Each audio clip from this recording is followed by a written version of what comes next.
Treehouse.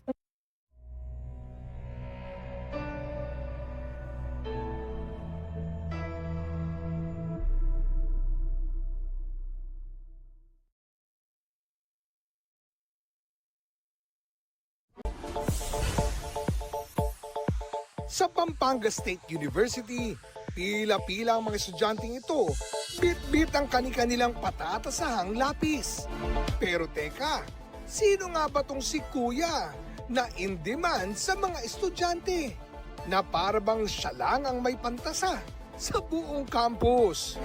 May pa-selfie at autograph pa. Siya si Mike Ronel Diwa Castro, ang boy tasa, top 1 ng licensure exam sa pagka-certified public accountant nitong Oktubre. 91.83% lang naman ang kanyang marka. Kaya ang mga estudyanteng gusto ring sumakses at maging CPA gaya niya, nagpapatasa sa kanya ng lapis. Pampaswerte raw.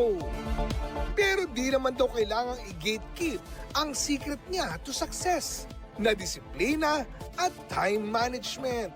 Planado ang bawat aktibidad mula pagbangon hanggang pagtulog. Pati ang bebe time, limitado sa 1.5 oras araw-araw. Mukhang gumana naman dahil ang kanyang girlfriend, CPA din. Kaya ang tugon ng netizens, sana all! Oscar Oida, nagbabalita para sa GMA Integrated News.